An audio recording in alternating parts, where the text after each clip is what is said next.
बिस्मिल्लाहिर्रहमानिर्रहीम सल्लल्लाहु अला मुहम्मद। डियर स्टूडेंट्स, अस्सलाम वालेकुम। I am Usman Attari, your maths teacher, and you are watching Brainy Digits YouTube channel. Today we are going to solve exercise number 3.2 class 8th। अपनी पिछली exercises के अंदर हम इस चैप्टर की 3.1 एक्सरसाइज जो है उसको डिस्कस कर चुके हैं। आप वहाँ से जाकर उसको कंसल्ट कर सकते हैं। लेकिन इस एक्सरसाइज को शुरू करने से पहले हमेशा की तरह हम इसमें इस्तेमाल होने वाले जो कॉन्सेप्ट्स हैं उनको क्लियर करना ज़रूरी होता है, क्योंकि अगर कॉन्सेप्ट्स क्लियर ना हों तो एक्सरसाइज सॉल्व करना मुश्किल हो जाता है, बल्कि नामुमकिन हो जाता है। तो स्टार्ट करते हैं। सर्कल के अकॉर्डिंग ये एक्सरसाइज है हमारी कि सर्कल क्या होता है, और सर्कल से जुड़े तमाम कॉन्सेप्ट्स को हम डिस्कस करेंगे। तवज्जो रखिएगा, अगर तवज्जो से समझेंगे तो इंशाल्लाह ये आपकी समझ में आएगा और ये एक्सरसाइज बिल्कुल आसान तरीन एक्सरसाइज बन जाएगी आपके लिए। जी, सर्कल टॉपिक है हमारा, सर्कल। अब सर्कल होता क्या है? सर्कल एक ऐसी शेप को कहते हैं जिसके तमाम पॉइंट्स का फासला एक ख़ास पॉइंट से एक जितना हो। फ़र्ज़ कर ले जिधर को भी हम देखेंगे उधर को भी हर पॉइंट का फासला जो है इस सेंटर पॉइंट से एक जितना होगा। तो ऐसी शेप जो है वो सर्कल कहलाती है कि जिसका सेंटर पॉइंट से फासला किनारे तक का जो फासला कहीं से भी लिया जाए वो जो है हमेशा लेवल आए, इक्वल आए, तो ये शेप क्या कहलाएगी? ये सर्कल कहलाएगी। जी, हम यहाँ पे भी देख लेते हैं इसने क्या लिखा है। A circle is a plane figure bounded by one fixed curved line। ये कर्व्ड लाइन से फिक्स होता है, ये वाली लाइन हमारी कर्व्ड लाइन है, बाउंड होता है। Such that all straight lines drawn from a fixed point, कि वो तमाम स्ट्रेट लाइन जो कि फिक्स पॉइंट से ड्रॉ की जा रही हैं विद इन इट, उसके अंदर, to the bounding line are equal, वो तमाम की तमाम लाइनें जो हैं वो आपस में बराबर होती हैं, उनकी जो लेंथ है वो सेम होती है। ये और वो जो फिक्स पॉइंट है, जिस फिक्स पॉइंट से इसकी ये लाइनों की लेंथ हम फाइंड कर रहे हैं, वो फिक्स पॉइंट क्या कहलाता है? Centre of circle. उसको क्या कहा जाता है? Centre of circle. जी, नेक्स्ट बढ़ते हैं जी। Radius, description of terms in circle. सबसे पहली है रेडियस। अब ये रेडियस क्या होता है? डिस्कस सर्कल ही होगा, इन तमाम का ताल्लुक जो भी हम पढ़ेंगे वो सर्कल से ही होगा। ये एक सर्कल है, हमने क्या डिस्कस करना है? हमें रेडियस के बारे में बात करनी है कि रेडियस के बारे में जानना है, रेडियस क्या होता है। तो सेंटर पॉइंट से लेकर ये जो किनारे तक का फासला है, ये जो बाउंड्री, ये बाउंड्री है, बाउंड्री से लेकर सेंटर पॉइंट तक ये हम बात कर चुके हैं कि ये जिधर को मर्जी हम ड्रॉ करें ये सेम ही होता है, इसमें कोई तब्दीली नहीं होती। तो सेंटर पॉइंट से लेकर ये जो किनारे तक का फासला है इसको हम रेडियस कहते हैं, और इसे आर से जाहिर किया जाता है। ये भी रेडियस है, ये भी रेडियस है, ये भी रेडियस है। सेंटर पॉइंट से लेकर किनारे तक का फासला रेडियस कहलाता है। The distance between the centre and any point on the circle is called radius. यानी सेंटर और सर्कल के ऊपर कोई भी पॉइंट, उनके दरमियान जो फासला है वो क्या है? वो रेडियस है। फर्ज कर लें ये सेंटर पॉइंट को हम ओ का नाम दे लें, ये जो पॉइंट है इसको हम ए कह लें, तो ओ ए जो है यहाँ पर वो हमारा क्या है? वो रेडियस है। डन। Next, diameter. जिसको रेडियस की समझ आ गई उसके लिए डायमीटर बहुत आसान है समझना। जी, डायमीटर किसे कहते हैं? ऐसी लाइन जो सर्कल के दो किनारों को आपस में मिलाए। सपोज ये भी एक लाइन है, ये भी लाइन है जो सर्कल के दो पॉइंट्स को आपस में मिला रही है, दो किनारों को आपस में मिला रही है, लेकिन ये रेडियस नहीं है, सॉरी डायमीटर नहीं है, ये डायमीटर नहीं है। दो किनारों को मिलाने वाली लाइन डायमीटर नहीं है, बल्कि वो वाली लाइन जो दोनों किनारों को मिलाने के साथ साथ सेंटर पॉइंट से भी गुजर रही हो। ये देखें, सेंटर पॉइंट से भी गुजरे और दोनों किनारों को आपस में मिलाए, ये डायमीटर है। ये वाली लाइन ये डायमीटर नहीं है क्योंकि ये सेंटर पॉइंट से नहीं गुजर रहा। ये भी डायमीटर नहीं है क्योंकि ये भी सेंटर पॉइंट से नहीं गुजर रही। तो suppose this point is A and this one is B. ये ओ हमारा सेंटर पॉइंट है, तो ए बी जो है ये क्या कहलाता है, डायमीटर। यहां पे अब हमें एक चीज पे गौर करने की जरूरत है कि सेंटर पॉइंट से लेकर यहां से ये वाली जो डिस्टेंस है ये तो रेडियस है, और यहां से ये भी जो है किनारे तक का फासला हम कर चुके हैं कि वो रेडियस है। यानी दो रेडियस हों तो एक डायमीटर होता है। डायमीटर हम इधर को भी ड्रॉ कर सकते हैं, किसी भी साइड से ड्रॉ किया जा सकता है, लेकिन एक बात जो कांस्टेंट है, जो कि जानने कंफर्म है कि ऐसा ही होगा, चाहे डायमीटर जिधर का मर्जी ड्रॉ हुआ हो, वो क्या है कि d is equal to 2r, के दो रेडियस हों तो एक डायमीटर होता है। d is equal to 2r, जो डायमीटर किसके बराबर होता है, 2r के बराबर होता है। ये याद रखने वाली बात है। यानी 2r हों तो एक डायमीटर, या डायमीटर का हाफ ले लिया जाए, डायमीटर को 2 पे डिवाइड कर दिया जाए तो रेडियस निकल आता है। ये दोनों चीजें जो हैं ये याद रखने वाली हैं। नेक्स्ट टॉपिक है हमारा आर्क। आर्क क्या होती है जी, ये हमारा सर्कल है आर्क। अब इस सर्कल के ऊपर, इस सर्कल का कोई भी एक हिस्सा, सपोज ये सरकमफ्रेंस का कोई भी, ये जो हमारा है ये सरकमफ्रेंस है, इसकी लेंथ जो है, बाउंड्री की जो लेंथ है ये सरकमफ्रेंस कहलाती है। तो इस सरकमफ्रेंस का ये पार्ट जो है ये क्या कहलाता है, ये आर्क कहलाता है। सपोज ये ए है, ये बी है, तो इसको हम शो करेंगे ए बी आर्क। तो आर्क शो करने के लिए कैसे शो किया जाएगा, इसके ऊपर ये गोल सा यूं बनाया जाएगा ताकि पता चले कि ये आर्क है। अगर हम इसे यूं लिखेंगे ए बी, तो इससे मुराद होती है ये लाइन है, लाइन सेगमेंट है। इस तरह बना होगा तो इसका मतलब क्या है, ये आर्क है। अब आर्क दो तरह की होती है, एक होती है मेजर आर्क और दूसरी होती है माइनर आर्क। अब मेजर आर्क क्या होती है और माइनर आर्क क्या होती है।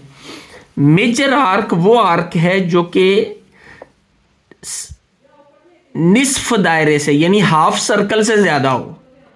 अब जिस तरह हाफ सर्कल कहां पे होगा, ये वाली जो आर्क है ये आधे दायरे से छोटी है, निस्फ दायरे से छोटी है, हाफ सर्कल से छोटी है, तो ये माइनर आर्क है। लेकिन इसी आर्क को अगर हम इस साइड से ले लें, ये भी तो आर्क है ना, यहां से यहां तक, तो ये क्या होगी, ये मेजर आर्क होगी क्योंकि ये हाफ सर्कल से ज्यादा है। लेकिन अब सवाल यहां पे ये पैदा होता है कि माइनर आर्क को तो हमने लिख दिया ए बी के ऊपर ये आर्क डालकर, तो अगर हमने मेजर आर्क को शो करना हो तो हमें कैसे पता चलेगा हम इधर वाली आर्क को शो कर रहे हैं कि इधर वाली आर्क को शो कर रहे हैं, क्योंकि दोनों का नाम ही ए बी है। ये भी ए से लेकर बी तक का डिस्टेंस है, ये भी ए से लेकर बी तक का डिस्टेंस है। तो फिर मेजर आर्क को शो करने के लिए हम मेजर आर्क के रास्ते में कोई पॉइंट लेते हैं ताकि पता चल सके ए से बी आर्क तो है लेकिन सी के रास्ते से। तो मेजर आर्क को हम कैसे शो करेंगे, ए सी बी और उसके ऊपर यूं आर्क का साइन बना देंगे, तो यूं हम इसे आर्क को शो किया जाता है। Next sector. अब सेक्टर क्या होता है, सेक्टर, ये तमाम कॉन्सेप्ट्स ज़हन नशी होना बहुत ज़रूरी है। ये हमारा सर्कल है। अब सर्कल के सेक्टर से क्या मुराद है, ये आर्क, एक आर्क और उसके एंड पॉइंट पर मौजूद दो रेडियस, ये दो रेडियस हैं, इन दो रेडियस और इस आर्क के दरमियान ये जो एरिया है ये हमारा सेक्टर कहलाता है। आर्क और रेडियाई के दरमियान जो रेडियस की प्लूरल जो होती है वो रेडियाई होती है। दो रेडियाई और एक आर्क के दरमियान जो एरिया है, इस एरिया को हम क्या कहते हैं? इसको हम सेक्टर कहते हैं। A sector is a region of a circle which lies between an arc and the two radii, joining the end points of the arc and the center. Okay. आगे chord क्या है? Chord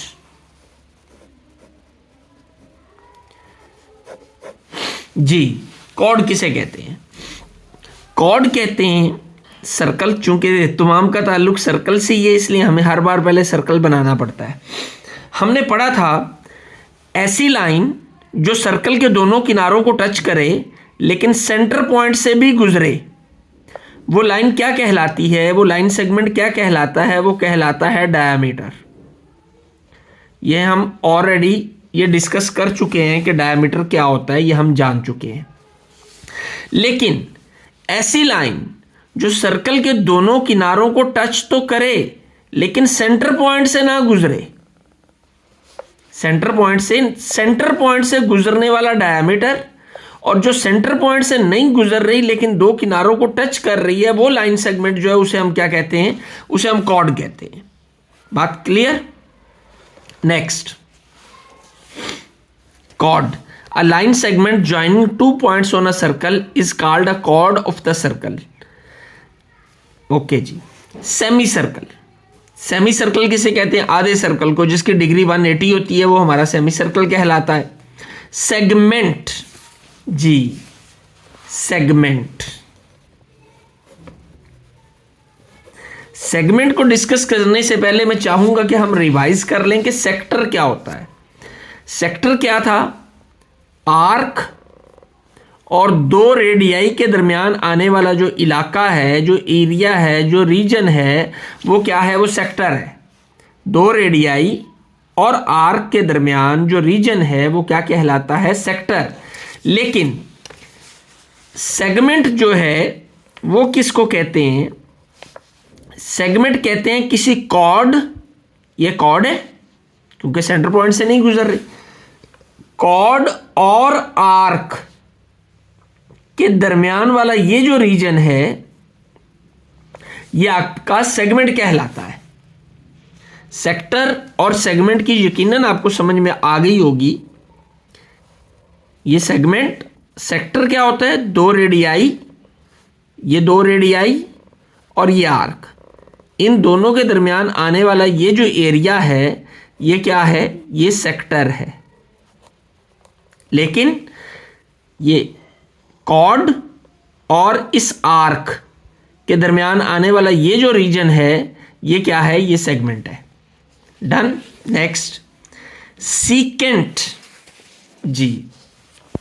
सीकेंट को समझने से पहले मैं चाहूंगा कि हम कॉर्ड और डायामीटर को डिस्कस करें एक बार फिर से, फिर उसके बाद हम देखेंगे कि सीकेंट क्या होता है। कॉर्ड कहते हैं, ये भी हमने यहां भी बनाई कॉर्ड, किसी सर्कल में वो लाइन सेगमेंट जो कि दोनों किनारों को आपस में मिला रहा हो लेकिन सेंटर पॉइंट से ना गुजर रहा हो, वो कॉर्ड है। डायामीटर क्या होता है? वो लाइन सेगमेंट जो दोनों किनारों को आपस में मिला रहा हो लेकिन सेंटर पॉइंट से भी गुजर रहा हो, वो डायामीटर है। लेकिन इसी तरीके से सीकेंट क्या होता है? सीकेंट लाइन सेगमेंट नहीं होता। अब यहां पे ये बात भी समझनी जरूरी है कि लाइन और लाइन सेगमेंट के अंदर क्या फर्क है। लाइन सेगमेंट, ये लाइन सेगमेंट है, ये एक लाइन सेगमेंट है, जबकि लाइन कौन सी होती है? जिसके दोनों किनारों पर एरो होता है, ये लाइन है, हम इसको लाइन कहते हैं। ये लाइन नहीं है, ये लाइन सेगमेंट है, ये लाइन है। और ये जो शेप है इसको हम रे कहते हैं, मैथमेटिक्स की जुबान में इसे रे कहा जाता है। तो सीकेंट क्या होता है? सीकेंट, ये हमारा सेंटर पॉइंट है। सीकेंट, एक बात ज़हन नशीं रहे कि सीकेंट जो है वो लाइन है, वो लाइन सेगमेंट नहीं है। डायमीटर और कॉर्ड दोनों लाइन सेगमेंट है, सीकेंट जो है वो लाइन है। और सीकेंट ऐसी लाइन है कि जो कि सर्कल के दोनों किनारों को पास करती हुई गुजर जाती है, जो सर्कल के दोनों किनारों को पास करती हुई गुजर जाए उसे सेकंड लाइन कहा जाता है। अगर ये यहां तक होती यूं तो ये क्या था, ये कॉर्ड था, और अगर इतनी ही होती लेकिन सेंटर पॉइंट से गुजर रही होती तो ये डायमीटर था। लेकिन यही लाइन जब ये पास कर रही है और ये दोनों एरोस बता रहे हैं कि ये इधर को बढ़ती जा रही है और इधर को भी बढ़ती जा रही है, तो ये लाइन जो है ये वाली, ये क्या है, ये सेकंड लाइन कहलाती है। इसकी डेफिनेशन को भी हम एक नज़र देख लेते हैं। A straight line that intersect a circle at 2 point is called secant line. जी, 2 पॉइंट, सपोज ये ए है ये बी है, तो ए बी सेकंड को कैसे शो करेंगे, उसके ऊपर यूं एरो बनाकर, इससे मुराद है कि ए बी लाइन सेगमेंट नहीं है बल्कि ए बी लाइन है। अच्छा जी, उसके बाद टेंजेंट। टेंजेंट भी जो है ये भी एक लाइन ही है। टेंजेंट इसमें और सीकेंट के अंदर फर्क क्या है? सीकेंट जो होती है लाइन, वो सर्कल को 2 पॉइंट्स पर टच करती है। सीकेंट सर्कल को 2 पॉइंट्स पर टच करती है, जिस तरह ये 2 पॉइंट्स पर टच कर रही है, ये भी मैं बना रहा हूं तो ये भी लाइन 2 पॉइंट्स पर टच कर रही है। लेकिन टेंजेंट लाइन वो लाइन होती है जो सर्कल को सिर्फ 1 पॉइंट पे टच करती हुई गुजर जाती है। 1 पॉइंट पे जस्ट छू कर गुजर जाती है। ये भी देखें, छू के गुजर गई। ऐसी लाइन जो सर्कल में दाखिल नहीं हो बल्कि उसकी आउटर सरफेस को छू कर गुजर जाए, ये लाइन जो है ये क्या कहलाती है? ये टेंजेंट लाइन कहलाती है। और टेंजेंट लाइन की एक खूबी होती है, वो खूबी क्या होती है कि जिस पॉइंट के ऊपर ये सर्कल को टच कर रही है, वहां पर अगर उस सर्कल का रेडियस बनाया जाए तो वो रेडियस जो है उस टेंजेंट लाइन के परपेंडिकुलर होता है, यानी 90 का एंगल बना रहा होता है। यहां भी इसका अगर मैं ड्रॉ करूं तो ये 90 का एंगल बनाएगा, यहां भी रेडियस ड्रॉ किया जाए तो ये 90 का एंगल बनाएगा। तो यकीनन आपको टेंजेंट लाइन की समझ आ गई होगी। नेक्स्ट है हमारा कंसेंट्रिक सर्कल्स। अब कंसेंट्रिक सर्कल्स कौन से होते हैं? बहुत इजी। कंसेंट्रिक सर्कल वो सर्कल होते हैं जिनका सेंटर एक होता है। सपोज ये एक सर्कल है, ये कंपास रख के मैंने ये लगाया, फिर यहीं पे कंपास रख के कंपास थोड़ी बड़ी करके ये सर्कल लगा दिया, फिर उसके ऊपर मैं ये सर्कल लगा दूं कंपास से, फिर उसके ऊपर ये सर्कल लगा दूं, तो ये तमाम सर्कल्स का सेंटर तो यही है। तो ये वाले जो सर्कल्स हैं जिनका सेंटर सेम है, ये कंसेंट्रिक सर्कल कहलाते हैं।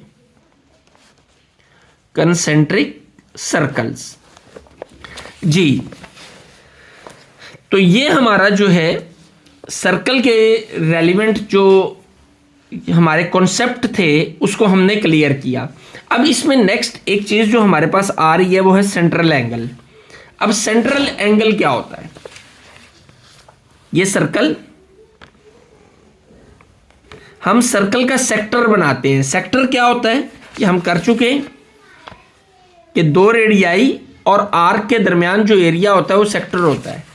तो हम 2 रेडियाई ड्रॉ करते हैं, 2 रेडियाई और इसकी ये मतलूबा आर्क, इनके दरमियान ये जो एंगल है, ये जो एंगल 2 रेडियाई के दरमियान यहां पर जो एंगल है, ये एंगल हमारा सेंट्रल एंगल है। इसको हम सेंट्रल एंगल कहते हैं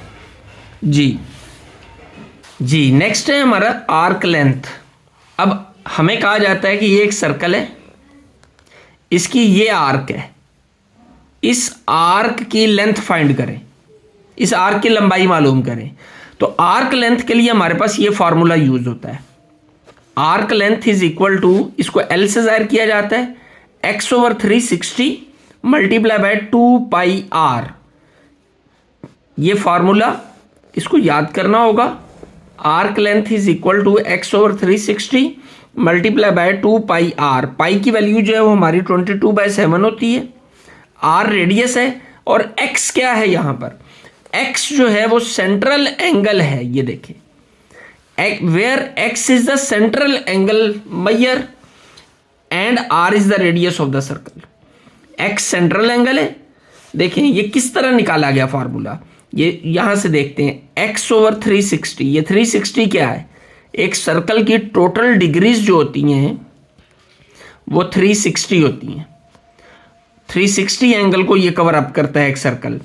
तो x क्या है? सेंट्रल एंगल, यानी जितनी आर्क का हम मालूम करना चाह रहे हैं उसका एंगल कितना है, इनटू सरकमफ्रेंस। सरकमफ्रेंस क्या होता है? इसकी बाउंड्री की लंबाई, ये जो बाउंड्री है इसकी जो लेंथ है वो सरकमफ्रेंस कहलाती है। तो सरकमफ्रेंस का फार्मूला होता है 2πr। तो हमारा टोटल फार्मूला क्या बन गया? Arc length L is equal to x/360 multiply by 2πr। ये इन तमाम तसव्वुरात को अब समझने के बाद अब हम बढ़ते हैं एक्सरसाइज की जानिब। तो एक्सरसाइज का हमारा पहला क्वेश्चन है, calculate the length of an arc of a circle. यानी आर्क लेंथ हमने फाइंड करनी है। आर्क लेंथ ये हमने क्या करनी है? फाइंड करनी है। If the radius of an arc is 8 centimetre, अगर रेडियस यानी आर इज इक्वल टू कितना है? 8 centimetre, and the central angle is 40 degree. Central angle formula जो है हमारा, उसमें सेंट्रल एंगल को हम किससे जाहिर करते हैं? एक्स से। तो ये कितना है? 40 डिग्री। तो फॉर्मूला क्या है हमारा? फॉर्मूला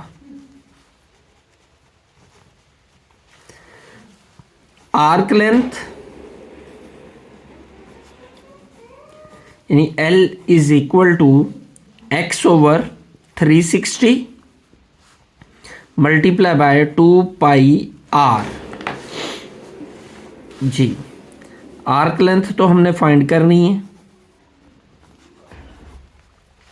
x की वैल्यू कितनी है? हमारा सेंट्रल एंगल है x, तो कितना है? 40 डिग्री।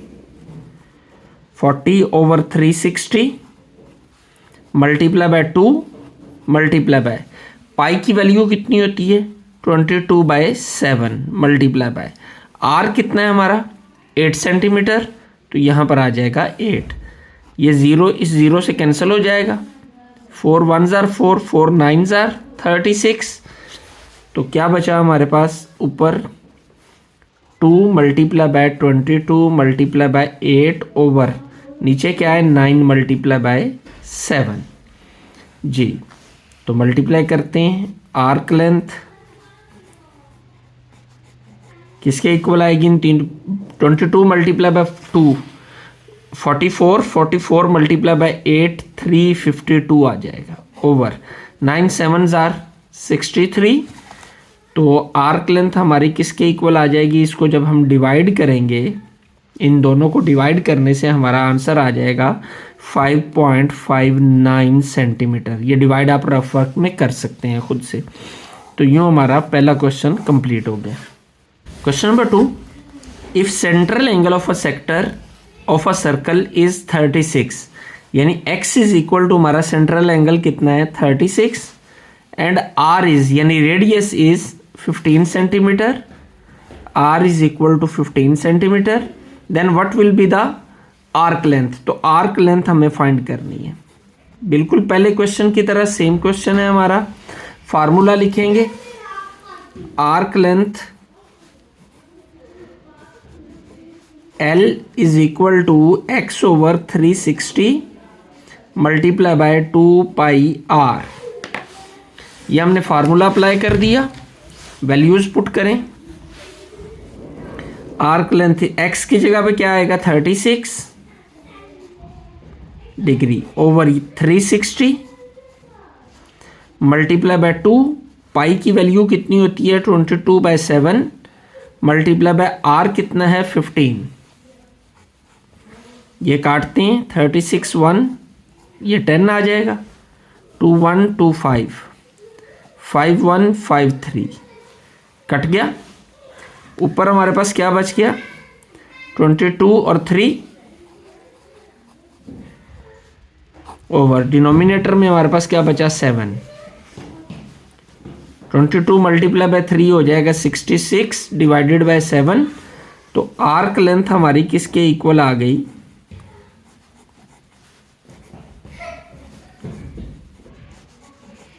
66 66 को जब हम 7 से डिवाइड करेंगे तो आंसर आ जाएगा 9.43 सेंटीमीटर। यूँ हमारा सेकंड क्वेश्चन भी कंप्लीट हो गया।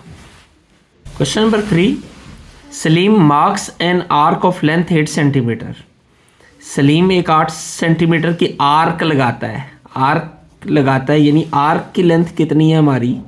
आर्क लेंथ है 8 सेंटीमीटर, ये हमें गिवन है। And measure it's central angle as 120 degree, और सेंट्रल एंगल यानी x वो कितना है? 120 डिग्री।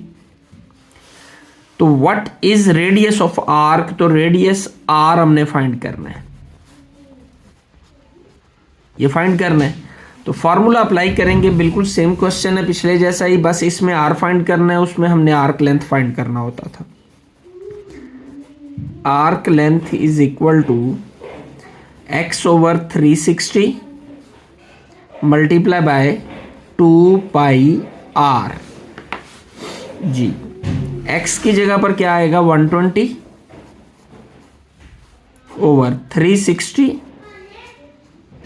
और आर्क लेंथ हमें कितनी गिवन है? 8, यहाँ पर 8 आ गया, मल्टीप्लाई बाय 2, पाई की वैल्यू कितनी है? 22/7, और आर हमने फाइंड करना है तो वो एज इट इज आ जाएगा जी। नेक्स्ट, 0 इज कैंसल्ड विद 0, 12 1 12 3, तो यहाँ क्या बचा है? 8 इज इक्वल टू, इधर ऊपर क्या है?